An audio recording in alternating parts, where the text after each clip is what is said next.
dirían, debes casarte, especialmente ahora que eres cristiano. Y entonces se estaba ejerciendo una presión tremenda sobre la gente soltera, algunos de los cuales habían recibido por parte del Espíritu Santo el carisma del celibato o la gracia del don de soltería.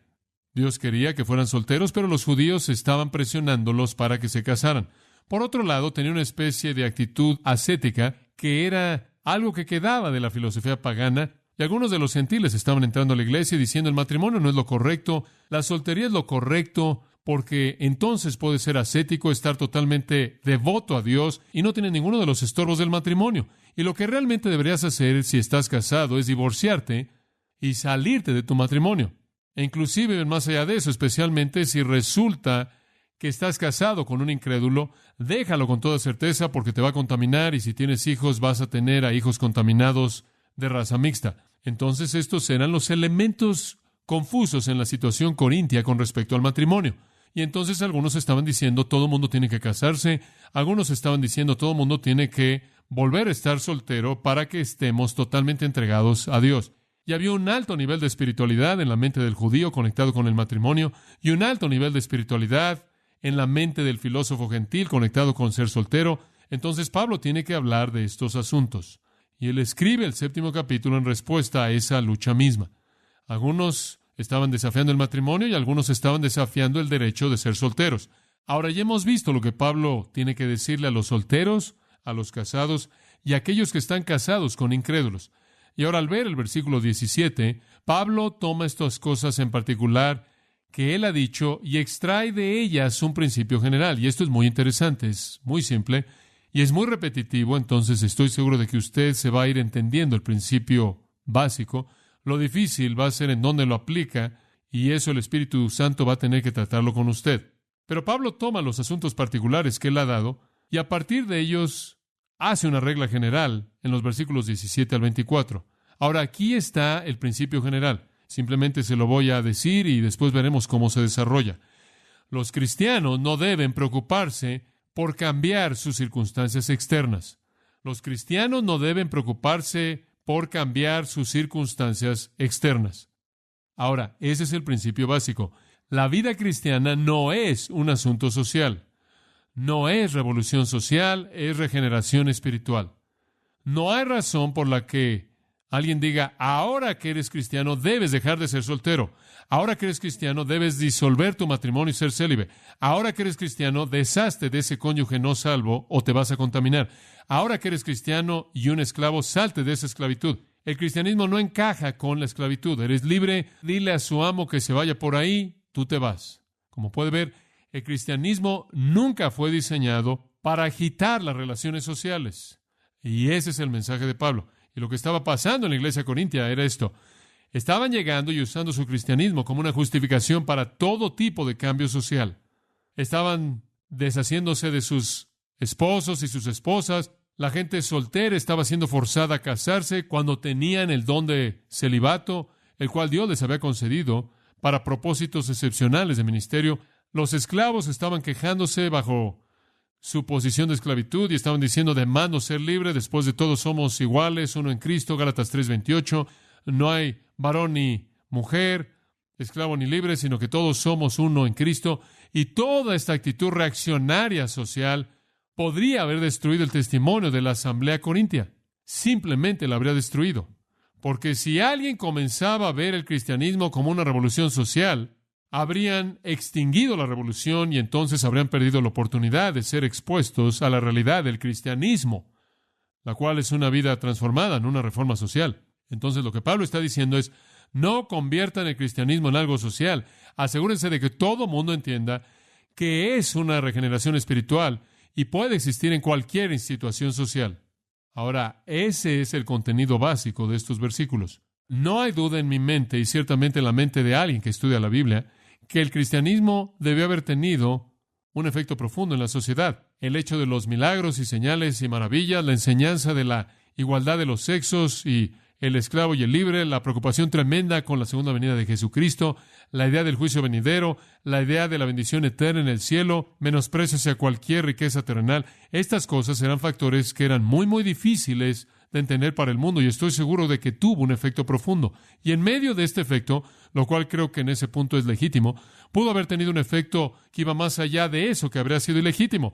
Era suficiente que el mundo estuviera confundido, sin confundirlos, al hacer del cristianismo no solo teológico, sino social. Y entonces el Espíritu de Dios quiere asegurarse de que el mundo siempre mantenga su perspectiva. Sí, hay señales y maravillas. Sí, hay una preocupación con el cielo y las cosas eternas y un menosprecio hacia las cosas terrenales.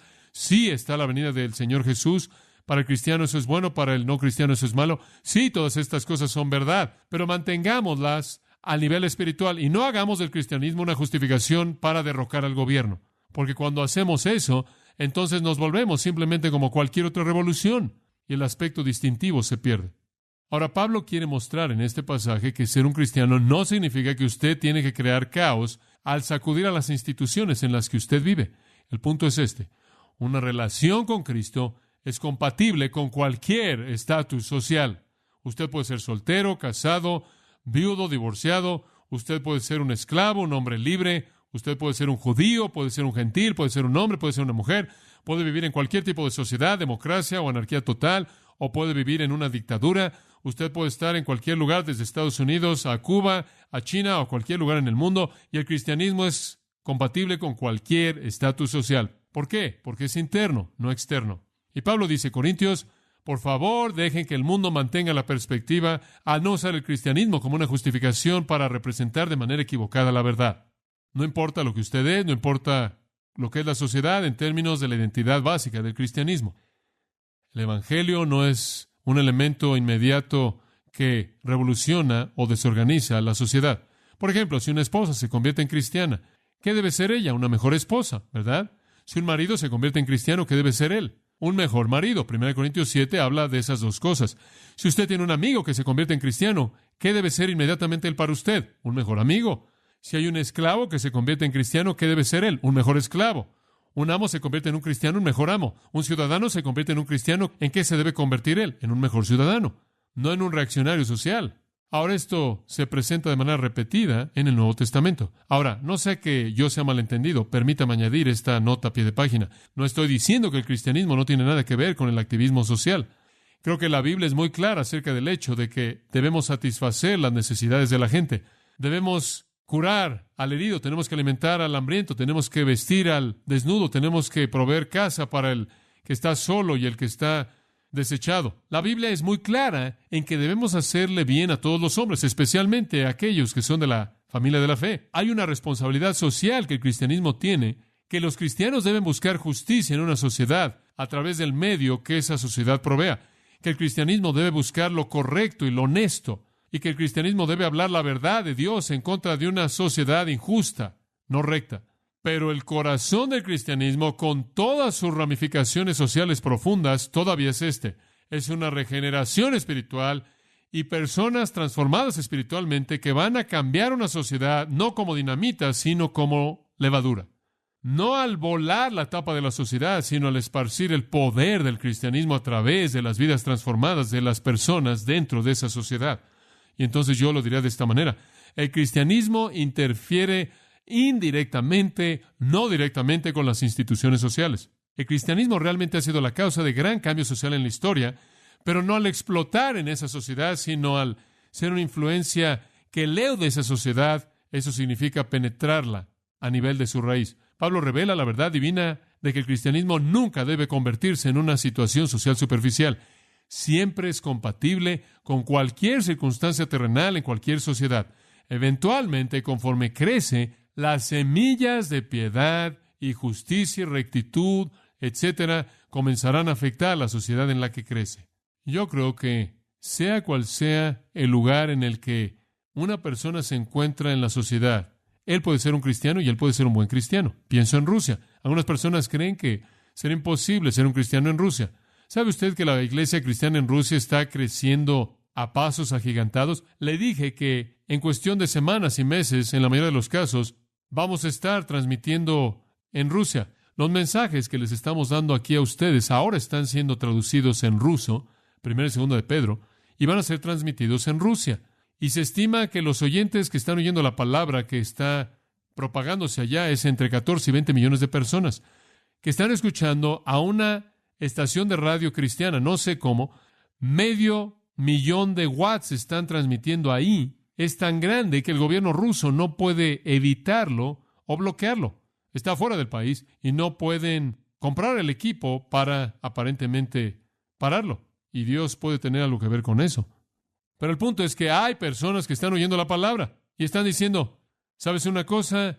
Necesitamos cintas y vamos a traducirlas en ruso y vamos a conseguir las cintas en ruso. Y yo dije, bueno, ¿cómo vas a hacer eso? Oh, lo único que tenemos que hacer es tomar una cinta. Los cristianos tienen aquí lugares donde las duplican y donde reproducen todas las cintas y las reparten por todos lados. El gobierno puede tener algo que ver con la iglesia organizada, pero no puede hacer nada para pagar la vida de Dios que Dios está plantando en los corazones de la gente. Y la gente me dijo que en cualquier momento dado, cuando la palabra de Dios está siendo predicada, estiman que en algún punto alrededor de 14 millones de personas están escuchando la palabra de Dios en Rusia. Usted puede ser un cristiano en cualquier sociedad, porque el cristianismo es una relación espiritual con el Dios vivo y tiene poco o nada que ver con el estatus social. Ahora, este es el principio que Pablo quiere que entendamos aquí, porque él quiere que los corintios sepan que ser un cristiano no es razón alguna para comenzar a cambiar todo tipo de relación social. El principio, él lo presenta en el versículo 17, en el versículo 20 y en el versículo 24. Él lo repite 3 veces, el mismo principio. Y después, entre esas 3 veces, él lo ilustra. Entonces, punto 1 es el principio, después de ilustración, 2, después el principio de nuevo, después de ilustración y después el principio al final. Ahora observe conforme avanzamos. Comencemos con el principio. En primer lugar, en el versículo 17. Únicamente, y probablemente es una mejor manera de comenzar el versículo, únicamente a cada uno como el Señor le repartió y como Dios llamó a cada uno, esto ordeno en todas las iglesias. Ahora, sea como sea que Dios lo ha llamado a usted, quédese ahí. No produzca una revolución social. Sea lo que sea que Dios le ha dado a usted, manténgase en esa dirección. Toda persona camine en la dirección escogida que Dios le ha dado a él. La conversión no significa que la gente soltera que tiene el don de celibato debe casarse. No significa que la gente casada debe romper su matrimonio. No significa eso en absoluto. No significa que si usted está casada con un incrédulo, usted deja al incrédulo. No, en absoluto. Quédese en donde está. Si usted es un esclavo, quédese como esclavo. Si usted es un judío, quédese como judío. Si usted es un gentil, quédese como gentil. Quédese en donde está. Este es el principio general. Lo normal es mantener su estatus social. Ahora, me apresuro a añadir, no significa que si usted se salvó cuando usted tenía 13 años de edad y era soltero, usted tiene que quedarse soltero el resto de su vida. No significa eso. Es un principio general, no una ley absoluta. Más adelante usted verá cómo funciona eso.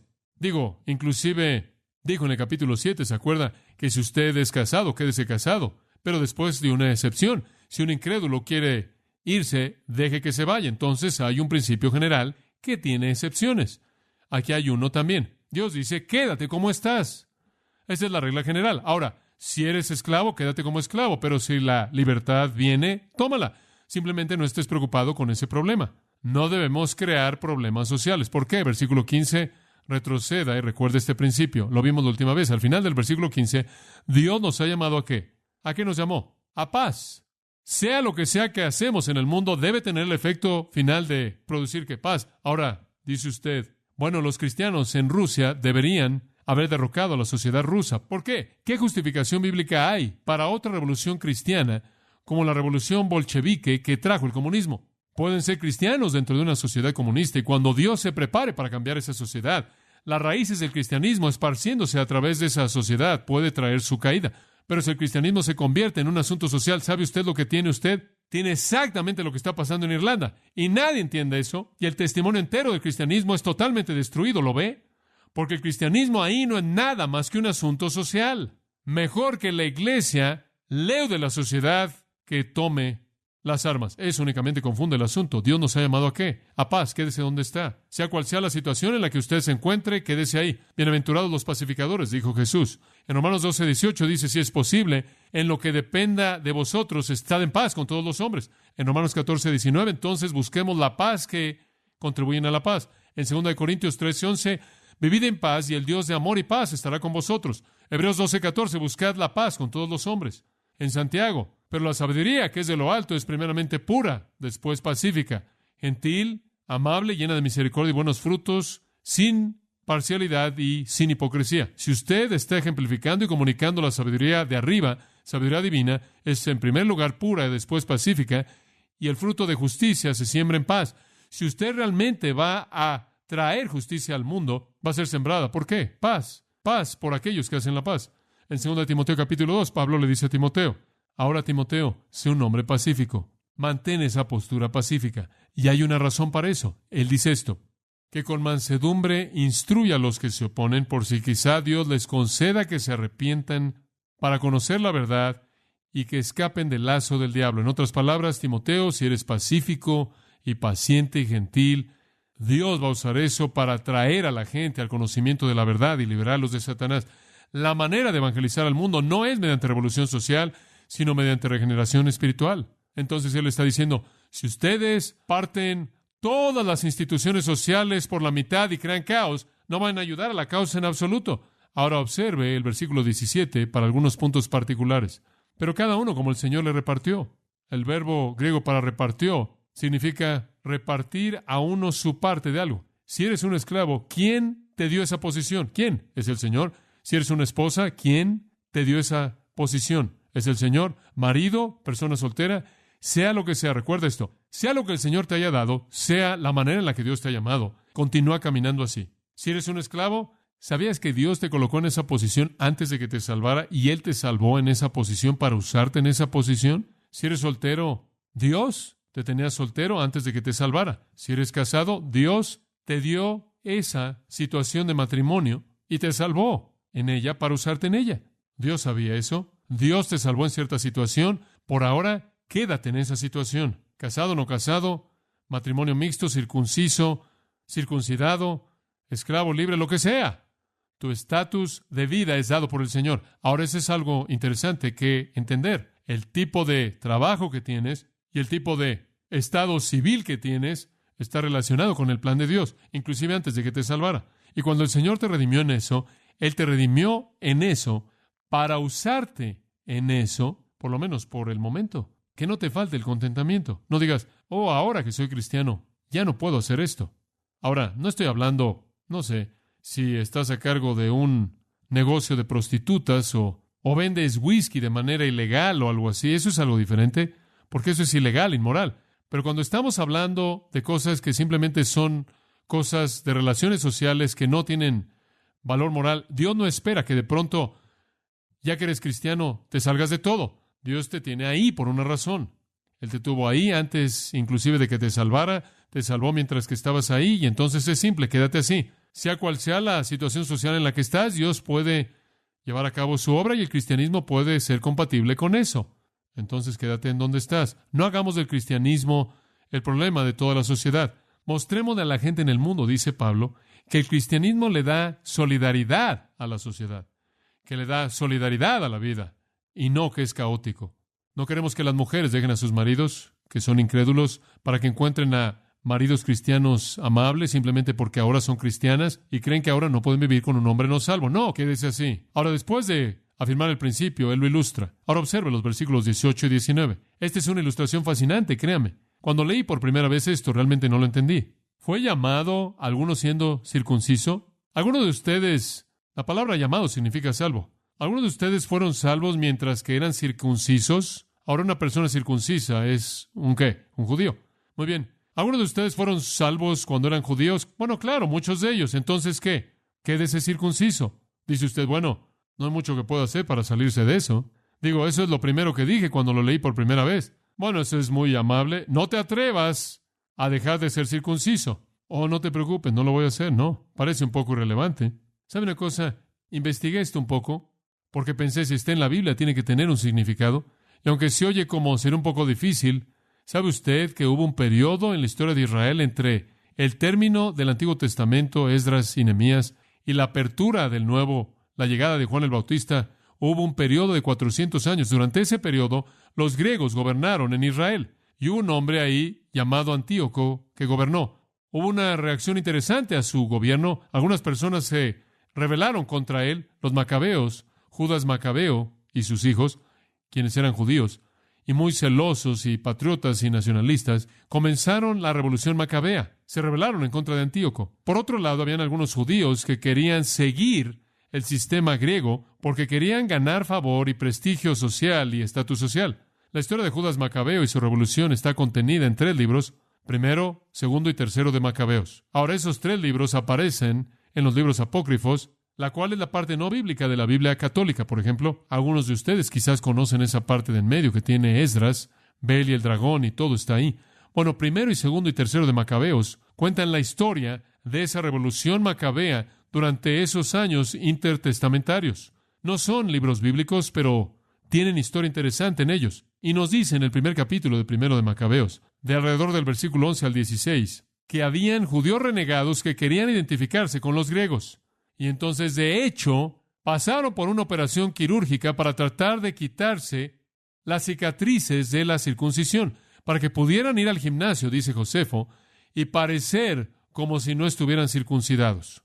Dice usted, ¿por qué harían eso? Bueno, es obvio por qué harían eso. Hacían eso con el propósito de identificarse con los griegos para tener estatus social. Entonces usted sabe que cuando Pablo dice, mira, si fuiste salvo como judío, no hagas eso. Dice usted, bueno, ¿por qué no? Permítame decirle, un judío viene a Cristo, se salva. ¿Quién sería la persona más probable entonces a quien él podría guiar a Cristo? Otro judío, ¿verdad? Y alguien en su propia familia. Entonces, si un judío viene a Cristo e inmediatamente renuncia a su judaísmo, quiere dejar de ser circuncidado e identificarse de manera total con la cultura gentil, ¿qué van a decir sus amigos judíos? ¿Van a llamarlo un qué? Un blasfemo, un apóstata, quien no es apto para el cielo. Quitar la marca del pacto sería impensable, y él inmediatamente se aislaría a sí mismo del campo de cosecha en el que él es más capaz de cosechar. ¿Lo ve usted? Entonces Pablo dice, no hagas eso. Habían algunos gentiles en la iglesia diciendo, ahora que eres cristiano, si realmente quieres alcanzar a la sociedad gentil, vas a tener que dejar, tú sabes, el asunto judío y ciertamente no puedas venir conmigo al spa local ahí y todo el mundo va a saber, tú sabes, tienes que ver algo con ese hombre. De otra manera no vas a alcanzar a estas personas. Y él dice, mira, quédate como eres, porque en tu esfuerzo por alcanzar a esas personas probablemente de cualquier manera no vas a tener éxito y vas a aislar a las personas a las que Dios quiere que tú alcances, tu propio pueblo, tu propia gente. Cada uno de nosotros tiene un campo de cosecha. No hay razón por aislar a todos los judíos que tienen una fuerte convicción por su identidad judía. Creo que una de las cosas que creo que es emocionante en la actualidad, usted sabe, vemos a gente en la actualidad que son judíos, se salvan y no rechazan su identidad judía. Se aferran a su identidad judía y esto les da acceso de regreso en su comunidad judía, ¿verdad? Tienen una puerta abierta quizás con amigos y familia cuando mantienen algo de la creencia y el amor del legado judío. Aunque lo han visto cumplido en el Mesías, no hay razón para asumir que tienen que negar todo ese legado. Negarlo y convertirse en un gentil los aislaría del campo de cosecha en el que Dios les podría dar más fruto. Ahora él lo voltea en la siguiente parte del versículo 18 y dice, ¿fue llamado alguno siendo incircunciso? ¿Alguno de ustedes fue salvo mientras que era gentil? ¡No se circuncide! Ahora, usted sabe en qué consiste toda esta historia, ¿no es cierto? Algunos gentiles vinieron a Cristo y ¿qué decían los judíos? Oh, es tan bueno que has venido a Cristo, pero escucha, si quieres realmente entrar a lo que importa en el reino, tienes que tener esta operación. Ahora, no creo que fue como Galacia. En Galacia le estaban diciendo a los cristianos ahí que tenían que circuncidarse para ser salvos. Creo que aquí están tratando de mostrarles que tenían que tener esto para recibir la bendición completa. Y la razón por la que creo que fue así es porque Pablo habría sido mucho más fuerte aquí si hubiera sido un problema como en Galacia para la salvación. Pero creo que los judíos estaban aquí diciendo, debes identificarte con el pueblo de Dios, debes identificarte con el pueblo del pacto. Y simplemente podemos tener esta pequeña operación y ¿sabe una cosa? Los gentiles menospreciaban a la circuncisión y a los judíos como un pueblo menospreciado. Realmente creían que los judíos eran un pueblo de clase baja, menospreciado. Ahora, identificarse con los judíos entonces habría aislado a un gentil ¿de qué? De todo su pueblo. Y como puede ver entonces, él se habría aislado a sí mismo del campo de cosecha que Dios había diseñado que él alcanzara. ¿Ve usted el punto? Dios dice, simplemente quédense en donde están, ahí es en donde los tengo por la razón por la que los tengo ahí, para alcanzar a esas personas. No se preocupen por su estatus social. No se preocupen por su estatus social. No importa. Observa el versículo 19, esto es bastante claro. La circuncisión nada es y la incircuncisión nada es. Ninguno de los dos importa, sino el guardar los mandamientos de Dios. El único asunto es un asunto moral, un asunto espiritual, no uno externo. No importa qué operación tuviste o no tuviste, Y no hay sentido para algo que no importa. No hay sentido en que te aísles a ti mismo de todos tus amigos y toda tu familia. No hay sentido. Podría decir mucho de la palabra obediencia. Es el corazón de todo, ¿no es cierto? Lo que importa en el versículo 19 es guardar los mandamientos de Dios. Concentrémonos en lo que es importante. No le demos importancia a lo que no es importante. No nos enredemos con lo externo, lo superficial. Recordemos que lo que importa es la obediencia. Muy bien, habiendo afirmado el principio y habiéndolo ilustrado, él ahora lo vuelve a afirmar. Y si cree usted que esto es repetitivo, tiene razón. Cada vez que Dios dice algo, es importante. Cada vez que él hace que su profeta o apóstol lo diga 3 veces, es así de importante. Versículo 20. Cada uno en el estado en que fue llamado, en él se quede.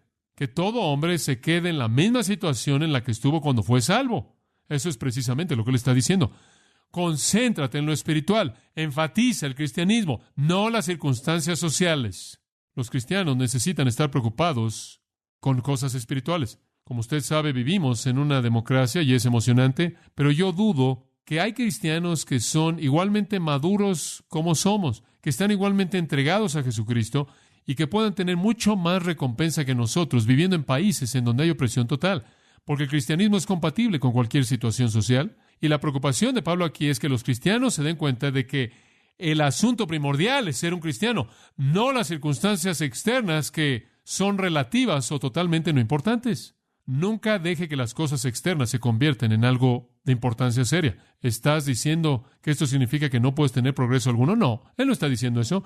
Él no está diciendo que no puedes ser promovido o ascendido, que no puedes avanzar en tu negocio o en tu educación, o buscar una mejor vida, o buscar incrementar tu ingreso, o conseguir un mejor trabajo, o cambiar de empleo. No, pero lo que él está diciendo es, no sacudas el equilibrio social en el nombre de Cristo. En otras palabras, nadie debe desear cambiar su estatus en la vida simplemente porque es un cristiano, como si el cristianismo fuera incompatible con cierto tipo de posiciones sociales. No lo es. Es compatible con cualquier cosa. Es apto para cualquier hombre o cualquier mujer en cualquier situación en la vida, siempre y cuando esa persona se dé cuenta de que lo que es clave es guardar los mandamientos del Señor.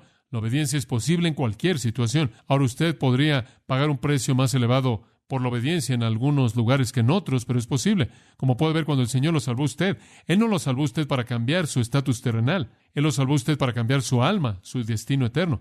Ahora Él va a ilustrarlo de nuevo. Observe los versículos 21 al 23. Y esta es la ilustración número 2. Y aquí hay una buena ilustración porque es una ilustración de la esclavitud. ¿Fuiste llamado siendo esclavo? Doulos, esclavo. ¿Fuiste salvo como esclavo? No te dé cuidado. Esa es una frase idiomática en griego. Significa, no te preocupes, no importa. Si fuiste llamado como esclavo, no importa. Dice usted, John, ¿acaso la Biblia dice que la esclavitud no importa? No, la Biblia no dice que la esclavitud no importa. La Biblia dice, si fuiste salvo como esclavo, no te preocupes por eso. ¿Puedes ser cristiano como esclavo? ¿Puedes? Puedes ser cristiano como cualquier cosa, socialmente hablando. No estoy hablando de cosas morales, sino sociales. Pablo no está aprobando la esclavitud. Él meramente está diciendo que la esclavitud no es un obstáculo para la vida cristiana. ¿Sabe una cosa? En Efesios capítulo 6, Pablo tiene unas cuantas palabras para algunos esclavos. Y sabe usted, lo que les dice no es, ahora que eres cristiano, vas con tu amo y le dices, mira, tú y yo somos iguales, entonces lo que quieres hoy y lo que yo quiero mañana y vamos a hacer que esto opere. No, él dice, si fuiste esclavo, versículo 5 de Efesios 6, sé obediente a aquellos que son tus amos según la carne, con temor y temblor, con devoción, con singularidad de corazón como a Cristo. Quédate como un buen esclavo. Dale a ese hombre todo lo que él quiere. Sírvelo con todo tu corazón como si fuera Jesucristo en la carne. Dale todo lo que pide, no sirviendo al ojo. ¿Sabe usted lo que es servir al ojo? Eso es trabajar cuando el jefe está viendo. O conocemos eso. No sirviendo al ojo como los que quieren agradar a los hombres, sino como los siervos de Cristo haciendo la voluntad de Dios desde el corazón. Oye, estás haciendo la voluntad de Dios. Si eres esclavo, ¿sabes por qué eres un esclavo? Porque la voluntad de Dios es que seas un esclavo. Él te salvó como esclavo, ahí es donde Él te tiene. Eso está bien. Sea lo que hagas, el Señor te va a recompensar. Sirve al Señor en esa posición. Colosenses 3, 22 al 24 dice de manera idéntica lo mismo. Dice usted, bueno, ¿la Biblia aprueba la esclavitud? No, pero tampoco prueba que los cristianos fomenten una revolución social para derrocarla, porque eso apunta en la dirección equivocada del punto entero del cristianismo. Dice usted, bueno, ¿cómo podemos cambiar la esclavitud? ¿Sabía usted que la concentración de la justicia que estaba en el cristianismo realmente se convirtió en el catalizador que en últimas abolió la esclavitud en el mundo? El cristianismo ha hecho eso. Lo importante, como puede ver, es servir a Dios. Y un esclavo no debe preocuparse del hecho de que él es un esclavo, él simplemente debe servir a Dios. Y conforme este tipo de vida de justicia, de rectitud, comienza a penetrar y a esparcirse, la caída de un sistema esclavizante va a ocurrir. Ahora, si el Señor se tarda, yo creo que las semillas del cristianismo, inclusive en una nación como Rusia, van a traer la caída de esa nación. Creo eso. Y creo que puede venir más rápido de lo que muchos de nosotros pensamos. No, lo importante es servir a Dios. Y Dios, mediante la vida justa de muchos, va a cumplir sus fines socialmente en el mundo. Entonces, si usted es un esclavo, sea un buen esclavo. Si usted es un amo, sea un buen amo. Si usted es una esposa, sea buena, lo que sea. Entonces él dice, si eres un esclavo, no te preocupes. Una cosa que Pablo no quiso era que muchos cristianos esclavos se rebelaran. ¿Puede imaginarse una revolución cristiana? No funcionaría. ¿Sabe una cosa? Eso era lo que esperaban que Jesús hiciera cuando Él vino al mundo, ¿se acuerda? Esperaban que Jesús viniera como el Mesías y derrocara a Roma. Después el cristianismo habría entrado en toda la historia como un movimiento político, ¿no es cierto? Jesús dijo, no, eso no es lo que es un cambio en el interior. La esclavitud está bien si Dios te ha llamado en ese estatus. Incorporado en el patrón de justicia cristiano como levadura que se está moviendo en medio de una sociedad, es la disolución de la maldad en esa sociedad, conforme el cristianismo penetra. Observe lo que dice en el versículo 21, al final del versículo. Pero también si puedes hacerte libre, procúralo más. Pero no estoy diciendo que tienes que quedarte como esclavo. Algunas personas usan este pasaje, lo voltean al final del versículo para que signifique que si se te ofrece la libertad, recházala. Hombre, si fuiste salvo, esclavo, quédate como esclavo. No. Creo que lo que él está diciendo aquí es que si fuiste salvo como esclavo, entonces no te preocupes. Pero si la libertad se te ofrece, tómala. Y sabe una cosa, en Roma existía la provisión. De hecho, muchos dueños mantenían una canasta de huevos y añadían dinero a la canasta todo el tiempo hasta que finalmente llegaba el punto en el que el hombre podía comprar su propia libertad. Entonces la definición no era necesariamente opresiva. En algunos casos habían amos crueles, pero usted podía ser un esclavo y podía ser tolerable. No te preocupes, pero si tu libertad viene, úsala. Y esto simplemente significa que Dios te está dando eso y llevándote a dar otro paso. Hay una buena ilustración de esto en el pequeño libro de Filemón. Filemón es un pequeño libro interesante, apenas después de Tito y antes del libro de Hebreos. Y Filemón era un hombre cristiano en Colosas. Él tuvo un esclavo, entre otros esclavos. Probablemente fue un hombre muy rico. Uno de sus esclavos se llamó Onésimo. Y Onésimo decidió que quería su libertad. Entonces Onésimo se robó unas cosas de la casa de Filemón, empacó su pequeña mochila y huyó a Roma. Y él estaba buscando perderse en la multitud en Roma. Y mientras que él estaba mezclándose con la multitud en Roma, se encontró con un hombre muy interesante llamado Pablo, lo cual comenzó una transformación muy dramática en la vida de Onésimo. En el versículo 10, Pablo dice, te ruego por mi hijo Onésimo, a quien engendré en mis prisiones. Ahora no sabemos cómo. Pablo sin duda era un prisionero aquí, de alguna manera él estuvo en contacto con Onésimo y llevó a Onésimo a Cristo. Onésimo se convirtió en cristiano y Pablo lo amaba. En el versículo 19 dice, este hombre me fue útil y realmente me preocupaba y me era importante. Pero un día Pablo y Onésimo, en cierta manera, estaban platicando y se sentaron y Onésimo dice, oye Pablo, tengo que decirte algo. No sé cómo vas a recibir esto, pero soy un esclavo prófugo. Bueno, eso debió realmente haber aplastado a Pablo. ¿Qué iba a hacer? Bueno, ¿quién es tu amo? Bueno, es Filemón. Tú sabes, un cristiano allá en Colosas. Eso inclusive lo empeoró. Bueno, ¿qué puede hacer Pablo? Bueno, mira, la esclavitud de cualquier manera es una institución corrupta. Simplemente tranquilo, te voy a mantener aquí. Nadie jamás va a saberlo. Eso es una cosa. Simplemente te vamos a esconder. La otra sería, te voy a mandar de regreso con una carta diciéndole a Filemón lo que pienso de él como un amo de esclavos. Y Filemón podría haber sido, querido Filemón, libera a todos tus esclavos. La esclavitud es una institución corrupta. O Pablo pudo nada más haber dicho no. Según esta sociedad, tenemos un estatus social para amos y esclavos. Tú eres un esclavo, desobedeciste las reglas de la sociedad, tienes que regresar y corregir las cosas, y eso es lo que él hizo. Y él envió a Onésimo de regreso con una carta. ¿Y sabe usted lo que dice la carta? Oye, Filemón, aquí viene tu esclavo. Y él realmente ha sido muy bueno conmigo y lo ha guiado a Jesucristo. ¿Lo aceptarías como tu hermano? ¿Lo recibirías de regreso con buena actitud como tu buen esclavo? Creo que te va a servir el mejor de lo que jamás te ha servido. Y ahí sale Onésimo con la carta. Y sabe una cosa, él estaba arriesgando mucho, porque los esclavos en esos días, por haber huido, podían ser matados, o en el mejor de los casos se les tatuaba en la cabeza, colocaban una F grande en su cabeza para fugitivus, lo cual significaba que huyó. Entonces él pudo haber pagado un precio elevado. Pero Onésimo, ahora como esclavo de Cristo, va de regreso y entrega la carta. Y la tradición nos cuenta que Filemón lo abrazó con brazos abiertos y fueron aceptados como hermanos juntos, aunque él continuó siendo un siervo y un esclavo. Ahora, en todo Filemón, Pablo no dice nada de la esclavitud.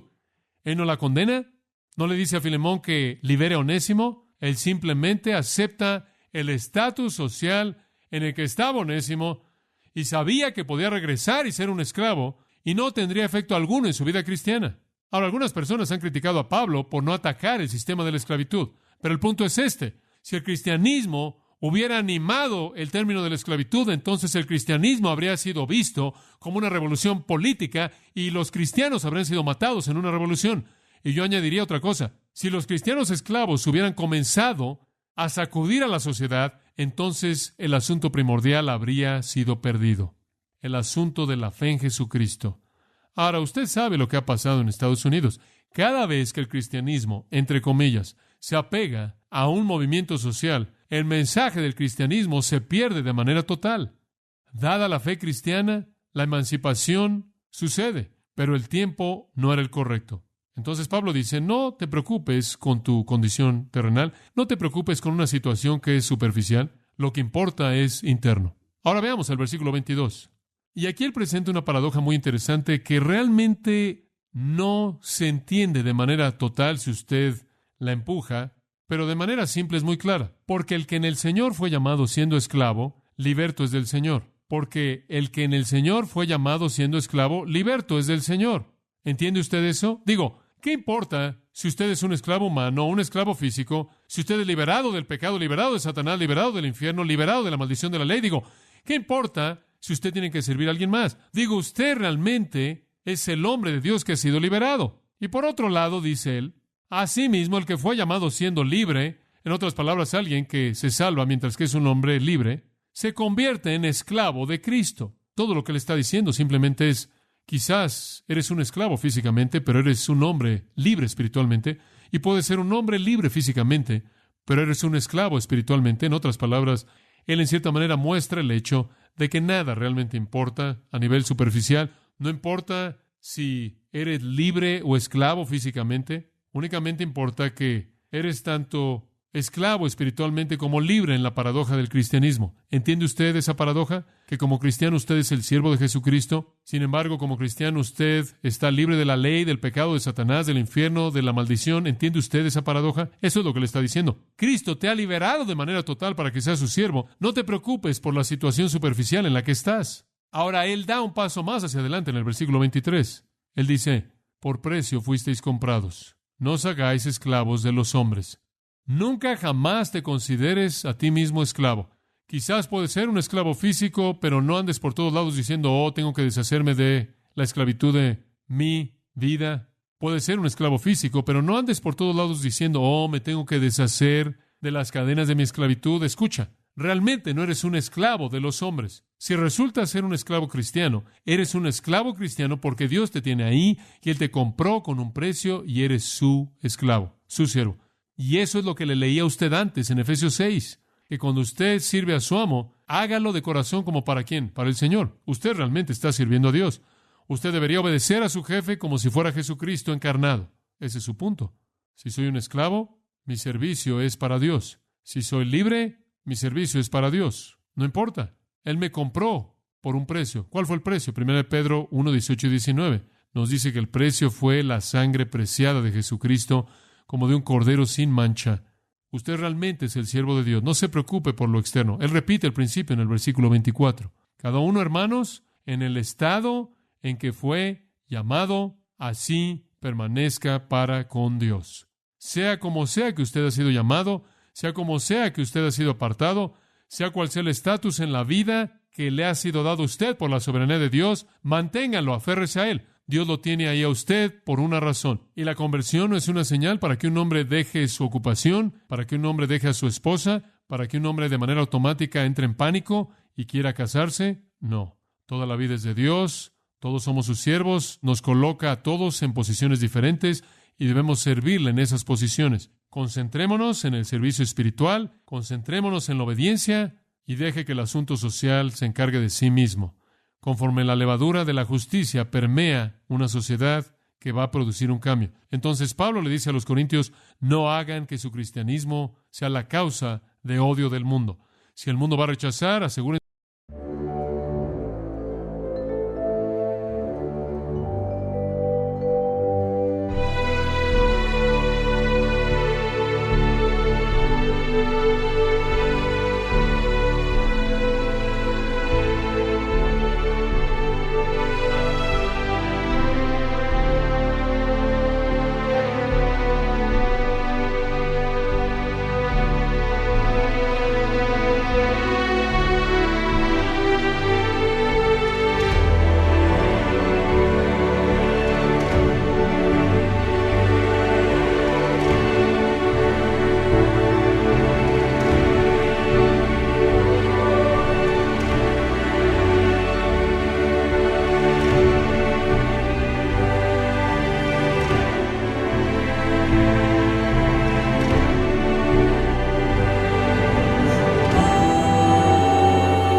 through the night, lost in a sea of stars where your whispers take flight.